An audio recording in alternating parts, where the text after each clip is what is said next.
My name is Harrison Wheeler, and this is Technically Speaking. This show is recorded live in San Francisco and produced in collaboration with Dave Clark at Studio Pod Media. Our show coordinator is Deanna Morenzi, with additional editing and music presented by Nodalab. This episode of Technically Speaking is sponsored by Automattic, the people behind WordPress.com, Jetpack, WooCommerce, Tumblr, and more. Automattic's 1,400 people hail from 79 countries and speak 99 languages.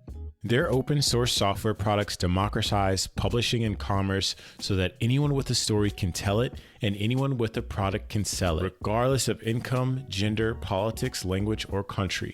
More than 1 billion people use Automattic products every month. Automattic also contributes directly to WordPress, the open source project that powers over 40% of websites on the internet. If you're ambitious, energetic, and driven by a passion to help people, you can make a visible, profound, and lasting difference working at Automattic. Visit automattic.com to check out the latest job listings today. That's AUTOMATTIC.com. Hey everybody, my name is Harrison Wheeler and welcome to another episode of Technically Speaking. My guest today is Dominique Ward, who is the head of design operations at Atlassian. Welcome to the show. Hey, thanks for having me. Yeah, why don't you give the listeners a little bit of information about yourself so they can get acclimated and familiar? Yeah, well, my name is Dominique Ward, as you said. I lead design operations at Atlassian, which is famous in some respects for some great products like Jira, Confluence, Trello. And yeah, I mean, that's the long and short of it. Yeah, so how did you get into operations? It is a long, winding road that if I go way back, I started out studying aeroastroengineering at Purdue. I woke up one day and I was like, there is no job security in engineering. I'm going to switch to philosophy. Hmm. So I ended up doing that. And I did not actually finish my degree, but I ended up working at a startup. And what's funny is that I applied for an office manager role at the startup, and this is 2008. So jobs were very difficult to come by. But I didn't get the job, but they called me 2 weeks later and they're like, we have a job for you. And we think you'd be great for it. So I go in and I meet with the VP of finance. And he's telling me about the job. And I'm like, wait, hold on. I have no finance background whatsoever. I have no interest in finance. I don't want to become a CPA. I don't want to be a bookkeeper. And he's like, oh, but no, but I think you can do it. I'm like, absolutely, I can do it, but no interest. And I ended up getting the job and as an analyst on the finance team, and I was the first hire. And from there, I went to Frog Design, the world famous innovation design consultancy, and I started in program management, which I hated. And about a year later, they started up a business operations team, and I transferred to that and really started to cut my teeth in business operations as it relates to a design company and organization. Sure. Maybe take us through where your head is at, because I think this day and age, there's such a pathway to move into a function within an organization. So did you feel confident moving in this? Like at what point were you like, oh, this is like a legit direction to move in and really commit to it? Well, what's interesting is that design operations as a function didn't really become independent until maybe about 2015, and the first design ops team was Meredith Black's team at Pinterest. But other than that, design operations was being done, obviously, but it was, at least my vantage point, it was happening in consultancies. So the 6 years that I spent at Frog, from my perspective, design was also operational, and the how you do design and how you manage and develop teams and how you staff work and all of that was design in and of itself. So it's interesting seeing how it's become a function and that people are like, oh, I'm really interested in that. And people who are ops minded or designers or design interested program managers or finance people or whatever have a different career development path, which is nice. Just to recap that, it almost feels like, at least in the agency space, it's always sort of been around. And now it's actually working itself more in house to support more broader function. Yeah, absolutely. And every organization is different. Depends on the needs of the org. Sure. Sure. Okay. So we're going to take a break there. I want to get into some icebreakers before we get into the meat of the conversation. So, what are you most looking forward to? Things are starting to open up. I think Chicago just opened up. I think San Francisco's opening up all the way. New York is opening up pretty soon. So, what's on the top of the list for you? So I spent most, if not all of my formative years, my adult years in New York, and I just moved to the West Coast 2.5 years ago. And obviously, I have not been back to New York in the last year and a half. So I'm actually doing the thing right now that I'm excited about. I just flew out to New York 2 days ago or Friday. And so I'm visiting my mother, my sister's here, and just like eating all the food, seeing my friends. So that's the thing I'm excited about. Yeah. And what part of New York? I was in Brooklyn, Okay. Fort Greene, the best city in New York. I will argue that till my death. Yeah. You got to let the listeners know why, though. Why the best? Ah, so Fort Greene has a rich history. It is obviously where 40 Acres and a Mule, Spike Lee's production company, is based. It has a longtime Black community in beautiful brownstones and great food. And it's just the first place where in New York, I was just like, I know all my neighbors. We say hi when we walk down the street. It's a community. I never wanted to be on a community board before I lived in Fort Greene. And I lived there for 10 years. And it's interesting to see how it's changed over the years, definitely the last 5 years that I was there, gentrification and such, but it's also like super easy to get anywhere else in the city because it's right near Atlantic. So best kept, non-secret, but beautiful community. Yeah. So the community's still holding strong despite all of the changes. Yeah, I mean, there are definitely some noticeable things, usually on the melanin side of things, Yeah. but there are many people who have lived their whole lives in Fort Greene. I think at one point, I don't know if it's still true, but it was the most socioeconomically diverse neighborhood in the city. Because you got projects on one side, or not even on one side, like here, and then you've got brownstones, and it's just really lovely and has beautiful color and sounds and history. Yeah. And the summer makes it that much better. Ah, So yes, perfect timing. exactly. Yeah. All right. So next question. What's something that you're really, really geeking out on right now? Same thing I'm always geeking out on, quite frankly. I am a big systems nerd and a big service design nerd. My team is a cross functional team. So they're not all like from ops backgrounds or from program management background. And so half of my team are content designers. So they're building up their skills and capabilities in service design. So walking them through that has been really fun. It's like, oh, I see how it connects, which is great. Yeah. All right. And then here's a really deep introspective question. What is something that you have learned about yourself over the past 15 months? So it's not a new learning. I needed to remind myself of this. I really need alone time and time to like think and navigate my feelings, my ideas, all the things. And what was interesting is that my partner and I were long distance for a year and a half before, and we had moved into a new place. She moved to San Francisco, and 5 days before San Francisco went into lockdown. And so we went from long distance to she's literally the only person I see 24 hours a day. Oh, yeah. And she's like an extreme extrovert. So, and I'm an introvert who loves to interact with people, but then walk away, Sure. Yeah. Yeah. So it was definitely just a reminder that you just need space and time to think and getting back to that. And I think like everyone, many people lost their routines at some point and had to find out different ways to mitigate that.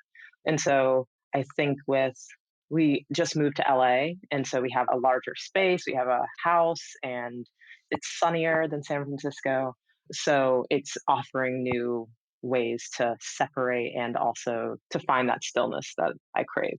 Yeah. I was having a conversation on another recording, And it's amazing that despite the fewer sort of social interactions that we've had, everything in our lives has at least been amplified like 10x. And one of the things that was really interesting, we were talking about more or less like the auditory experiences, and connection almost feels like it happens faster then just because our interactions are more purposeful.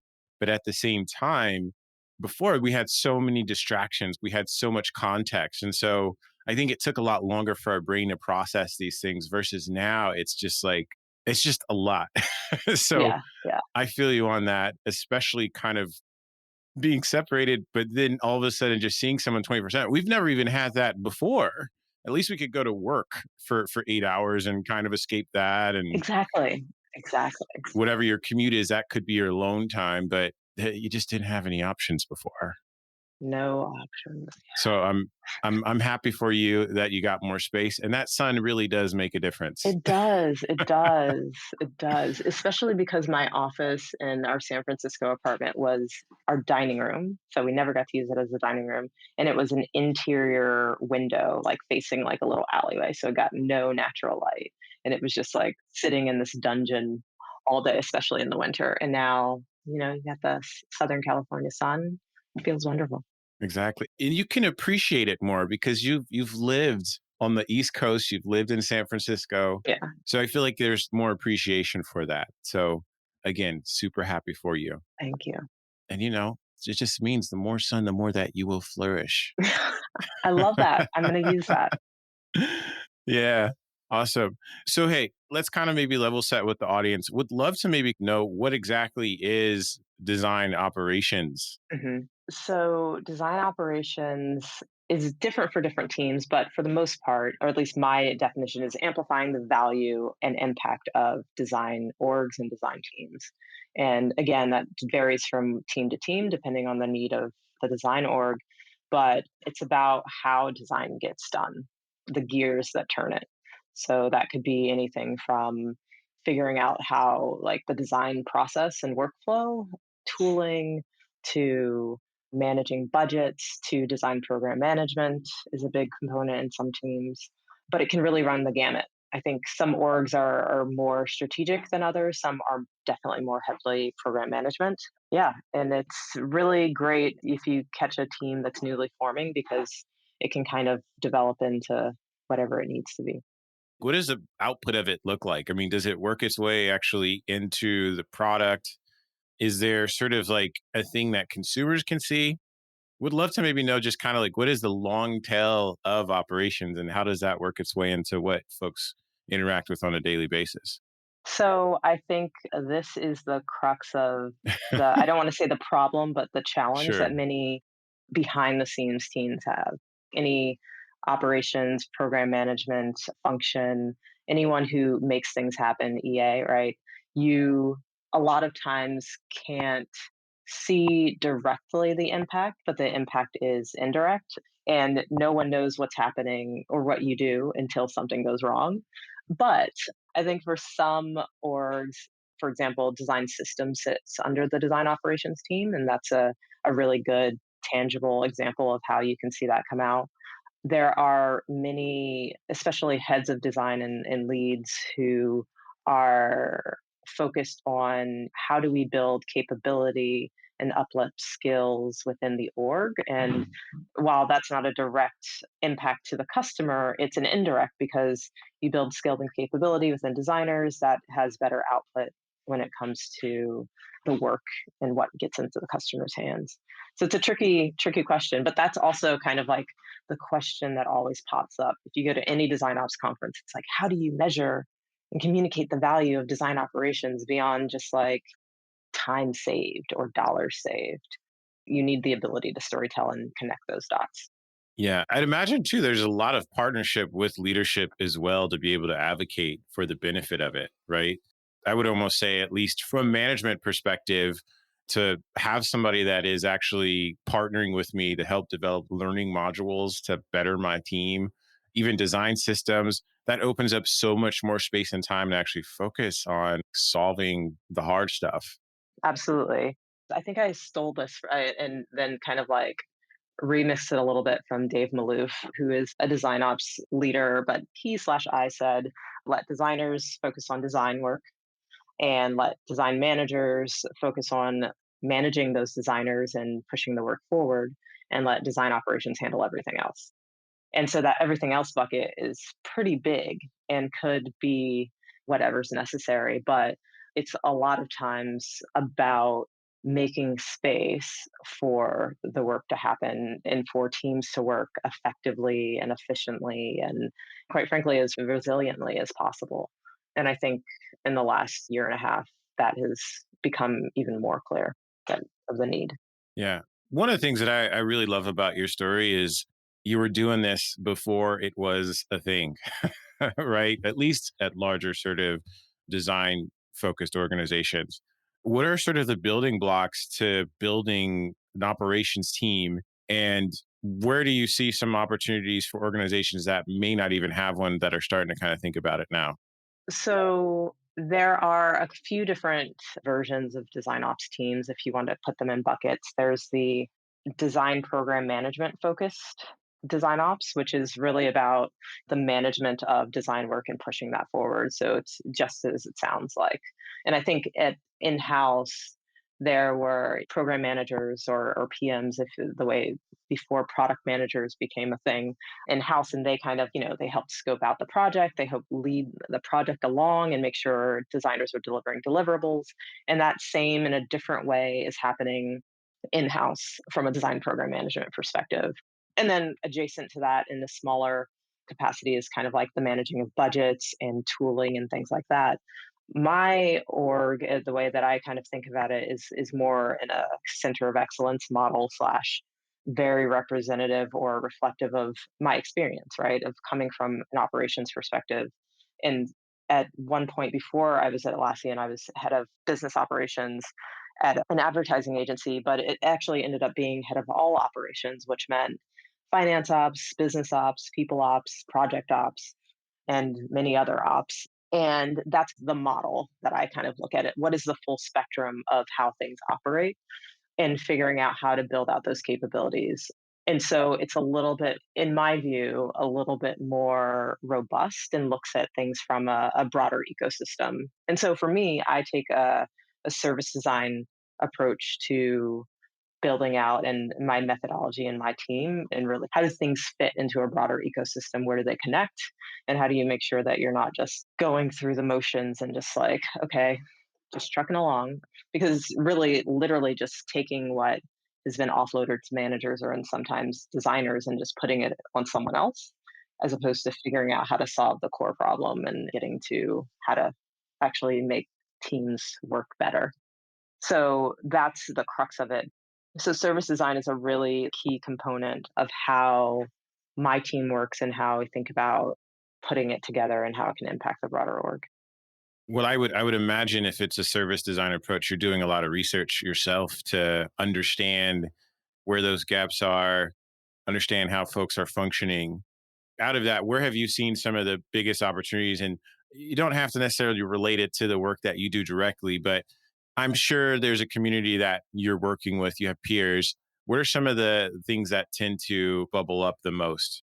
Yeah, so we have a really well, we have a big design team. It's not enormous like a Facebook, right? But we have about 350 designers, and that does not include our researchers. And we have many, many different teams, and about, I can't even count off the top of my head right now how many products we have, as well as the platform team. And so we have the larger orgs and then the product teams, the platform teams, and then the feature teams. So all these different teams and different triads or squads or whichever configuration the leadership of that stream of work is. So all the pain points that happen tend to get, it feels like an isolated incident, especially if you're on that team. It's like no one else experiences our pain. But if, you have your ears to the ground and you're listening to different people, whether it's, I spend a lot of time working across all of our heads of design and design managers, and then also touching base with like lead designers and also junior designers. And you start to hear things from different pockets. And you're like, this is not unique. This is actually endemic to the org. And so, how do you find the solve for the root problem? But you also have to recognize that it's not one size fits all. You may have the same problem within, the design system team, but that solution is not going to work for the agile DevOps team. And so you kind of have to contend with culture because we have a very autonomy driven culture. And so it's like we have the power to solve our own problems, which is great, but it's also extra work. Right. Isn't Atlassian for the most part primarily distributed? Yes. So we are based in Sydney and we have teams and offices from Bangalore to San Francisco, Mountain View. But we are now team anywhere, which means we're not required to go back into the offices whenever the offices may open, which adds a different layer of complexity because you already had teams that were split between Sydney and San Francisco or Sydney and Mountain View. And now, what happens when some of those team members move to New Orleans or to Toronto? So, we're still working out what that looks like or what that will look like. But the teams in the past in Sydney, many of them, most of them were co-located, which was not the case with the ones in the US. Most of them were distributed. So, it's kind of like, how do you balance that? So it's definitely making sure you have the ear to the ground. When I started, I did probably about a month and a half of just like listening sessions and hearing about pain points and figuring out where the gaps were. And that happens periodically, both through surveys. We have a company wide survey where we get a sense of how people are feeling and how people are working on teams because we're the teamwork company, right? And then things that surface just in every day. And that gives us an idea of where we can find opportunity spaces to either mitigate a pain point or to help share learnings. Because I think that's also something that many teams are experiencing, especially with work from home, is that many managers, for example, don't have great visibility into what's happening or find it really difficult to figure out what's happening with every single member of their team. And so, how do you connect the dots there? Yeah.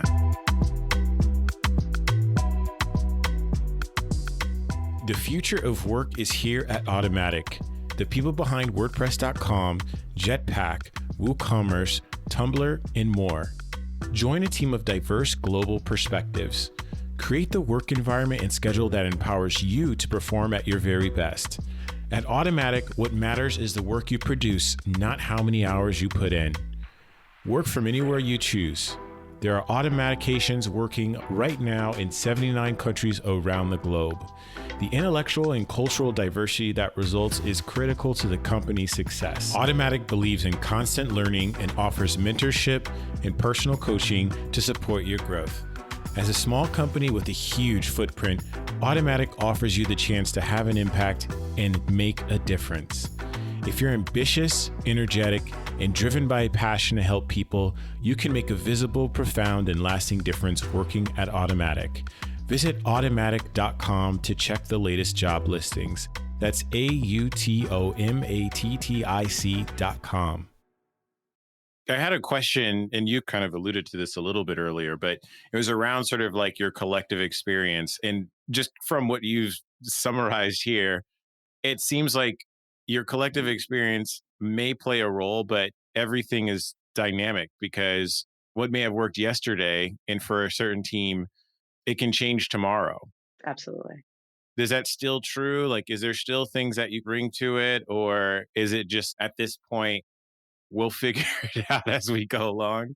Well, there's definitely like learnings that you can apply. It's never going to be a one to one, right? Yeah, sure. And I think that's kind of one of the things that I try to, when I talk to designers and when I think about like ways of working and how you grow over the course of your career. And I like to compare it to like learning music. So, like when you're very young in your career, you're like, I'm learning the notes. I know how to play this. These are the chords. This is exactly how it gets played. And the same thing, like either you go to school or you go to a boot camp or you're learning something. And it's like, this is exactly how you do this. And this is how I do a wireframe. And I don't know how to do anything else or like kind of apply it in a different perspective. And so as you get older and you get more comfortable with those fundamentals, or you get more comfortable, let's say, if it's a process in that way of working, the step by step, then you can start to improvise. And so it's like, oh, I know all the basic chords, I know the theory, and then I can just like, ooh, yeah, I can add my little riff in here. But then when you start to master that, you then can get together with other people who've mastered their instrument and mastered the theory and all those things, and then you can improvise together. You can jam. And then when you get really skilled and you get together with other people, you can make jazz. And so there's so many teams that are trying to get to making jazz before they've ever mastered the fundamentals. So that's kind of like the same thing when you're trying to think about how to apply something and how to apply your experience to a new set of problems, because it's usually not that unique and it's usually not that surprising or interesting. It's actually like how you solve the problem. And that's how you develop and grow over the course of your career, is your ability to apply the skills that you already have and that have honed in different ways. Right, right. So how do folks get into a career in operations, at least in 2021? There are a few different paths. In many organizations, design operations is part of the career ladder. And many times, if you like, once you get to a senior point, you can diverge into design ops, also because it's like a newer field. So many of the people who have newer field in quotation marks, but many of the people who have been in design operations over the past 5 years, again, came from agencies, were designers themselves, were program managers, there are a few of us who were in business operations at agencies. And so it was a natural transition. But now you have a lot of new people who are like interested in it. And so many of those are designers turn operators, or people who have worked like in finance or are actually quite junior, who are like, oh, this is the avenue that I would like to go in. There's no like right way, but obviously design program management, also design management. Many design managers are really interested in, because that's at a certain point in your career, you find that you're doing a lot of more operational things Yeah, and not necessarily like in the weeds, like you're not pixel pushing and you're not actually managing on the groundwork, especially if you're more senior. yeah. Have you seen a lot of that happening from design managers? That's really, really interesting insight there. Yeah, I mean, the person who was in my role before me, Tim Pacciola, he's also a former Frog, and he was a creative director at Frog in Sydney before he joined Atlassian, and he was interested in operational side of it, and so he switched over to design ops and led our design ops function. And then, about a year in, he was like, I'd rather go back to design. And so he switched back over. But there are many, and I think there's a designer named Z. I can't remember her last name right now, who's also a designer or former design manager who has recently in the last year or so switched, and she's like got a really great perspective on design operations, and as a former and recent practitioner. So I think it's really interesting, especially if you don't necessarily want to be in the weeds anymore, of like navigating and making trade-offs with your PM and engineering counterparts, which is not to say that you don't make trade-offs in design operations. I don't want to give that false impression. Sure, sure. Well, you're selling it well to the listeners that might have an inkling. Come over to the dark side. Oh, it's not the dark. Look, I, No. I love I love our design ops team. So hats off to all the work that you all do, and also kind of pushing it forward too. I think larger organizations with more money that's being able to develop these working functions allows the industry to move forward as well. So it's really great. And this is a really great conversation. So thank you so much for taking us through that. We've talked about work a lot, but maybe what's something that you do outside of work that plays a big influence in your life? Well, pre-pandemic, I did a lot of traveling, and I was and am like a big advocate of the arts. So in New York, I was a big theater person and went to a lot of performing arts, and I worked for probably about the first 10 years of my career. I also had a second job, not because I needed it, because I wanted it, at the Brooklyn Museum, because I wanted to be around art. And so that's something that I spend a lot of time doing and thinking about. And also, I'm a Buddhist practitioner, and I have been for probably about 15, 17 years. Wow. Obviously, like I said, sometimes we fall off on certain things when we're in stressful times, and sometimes we lean in. And so, sitting and studying and bringing my Zen practice into kind of like all the things that I do, I try to do that quite frequently. And other than that, I just think the last year I've really tried to lean into some of the things that like bring me happiness in where you can find it in the pockets. So long walks, listening to music, learning a bunch.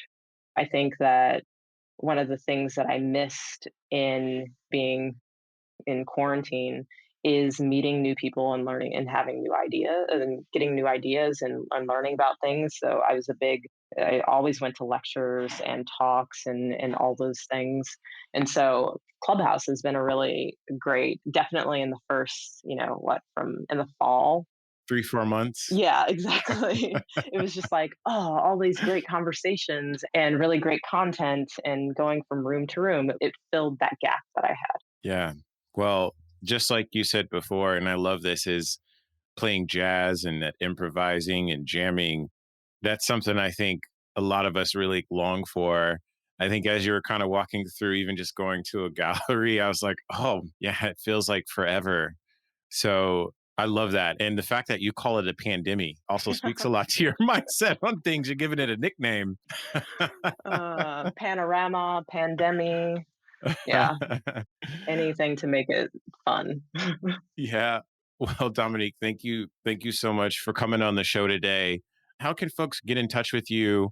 I know you mentioned that you're doing some talks. Is there anything coming up that folks can put on their calendars to attend? Yeah, so later this week, I think Wednesday morning, 9 a.m. Pacific time, I'll be on a panel with the Design Ops Assembly. So if you're interested in design operations, I should say, rewind. There are a bunch of really great communities. Design Ops Assembly is one of the longest running, and it's founded by Meredith Black, who I mentioned before. And it's a Slack channel and also a website where you can get a lot of information about design operations and share a lot of learnings and things that other ops leaders and practitioners are doing. And so on a monthly basis, there is usually a panel. And so this month, myself and four others are going to be on a panel about diversity and inclusion in design operation or in design. Basically, it's about the role that design operations plays in diversity and inclusion on design teams. And it's going to be moderated by the wonderful Allison Rand, who is a good friend and former colleague. She is Chief Strategy Officer, Design Operations at SAP, so the most senior design ops practitioner in the land. So that will be Wednesday at 9 a.m. And then next week, I'll be on a panel that's focused on building great design teams. And that I believe it's a UK based organization. So it's like UK time. So it'll be an early morning for me, but it's how to build strong product design teams. And then every Friday around noontime, West Coast time, I host a room on Clubhouse with the Design Ops Corner. So we just talk about design operations. We really nerd out. People ask questions. Every other week, there's a topic, and every other week, it's just like a casual chat. So if you're on Clubhouse, find the club and join the conversation. Well, we'll have to have the Design Ops Corner on here. I actually had the UX Research Corner on SF Design Week last week. It was really fun. Yeah, they're great. It is very challenging to have 6 people on a live stream, but it was fun nonetheless. Is there any sort of wisdom that you want to impart on the listeners before we close out? I am a big advocate of bringing back the remix as it relates to design and like how we do design. I think a lot of people, especially junior people, are like, we need to make my mark. And so I need to build this thing from scratch. But some of the most innovative things, and whether it be music or art or design, have been taking what someone else has already started, the foundations that they've laid, and putting your own spin on it. And I think that in some cases, designers are scared of that. In some cases, even leaders and managers and design ops practitioners are scared of that. It's like, well, here's a box, I'll just fill the box. And the only way that you can innovate and push anything forward is by, remixing a little bit. So embrace the remix. I love that. Again, thank you so much, Dominique, for telling your story and imparting that wisdom. Enjoy the rest of your time in New York. Thank you, Harrison. Well, that's a wrap for this episode. Thanks for listening. Ratings and reviews help this podcast tremendously. If you're enjoying what you're listening to, I'd love it if you could leave a rating and a review on Apple Podcasts. I'll return the favor by giving you a shout out on the show and on Instagram. AJ Kim 0822 says, "This is one of my go-to podcasts to listen to while I'm driving. The cadence of Harrison's interaction with guests is great. Normally I play podcasts at 1.5 speed because the conversations can be a bit slow, but not with this podcast. Harrison has such wealth of knowledge and experience, and I'm so glad he created this podcast to share it." AJ Kim, thanks for the review. This means so much. I created these segments to be as long as they were so you could listen to them on that morning walk or that drive to work. Happy to hear that you listened to it in the context that it was created for. I'm looking forward to sharing more reviews on upcoming episodes, so don't forget to submit yours today.